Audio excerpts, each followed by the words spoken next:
Bonjour, ici Cédric Copier et dans cette vidéo, je vais vous expliquer comment vous présenter en tant que professionnel pour que vos partenaires ou vos clients comprennent précisément ce que vous proposez et si c'est pour eux ou s'ils peuvent vous référer. C'est ainsi une façon beaucoup plus efficace de faire une bonne impression et également d'activer le bouche à oreille pour vous amener des clients sans effort. Alors se présenter, c'est vraiment essentiel, comme je vous le disais, c'est une façon primordiale de faire une première prise de contact, de rentrer en connexion avec des clients potentiels, avec des partenaires. Et pour ça, eh bien, il faut faire une première impression qui soit positive. Et comment faire une première impression positive?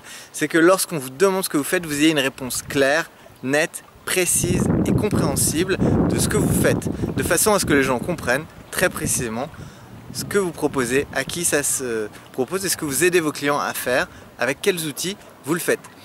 Donc la structure que je vais vous proposer, elle est très simple, elle est justement en 4 étapes et je vais vous proposer de prendre un stylo et un papier pour faire cet exercice qui est réellement essentiel. Donc le premier élément dont vous avez besoin, c'est d'identifier votre client. Et pour cela, vous devez savoir le connaître suffisamment pour utiliser une étiquette à laquelle il s'identifie. Alors ça peut être une mère de famille, ça peut être un dirigeant d'entreprise, ça peut être un manager, ça peut être un coach sportif. Qui que soit votre client, eh bien, il faut que vous ayez identifié l'étiquette dans laquelle il se reconnaît.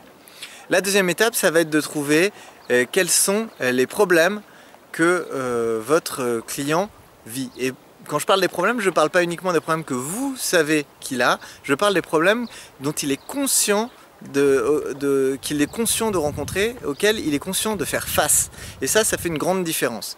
Donc, trouvez ensuite le problème. Et la troisième étape, ça va être d'identifier la solution, c'est-à-dire à quoi vous aidez votre client potentiel, à quoi vous aidez votre client, quel est l'objectif que vous l'aidez à atteindre. J'aime pas du tout cette vidéo, j'arrête.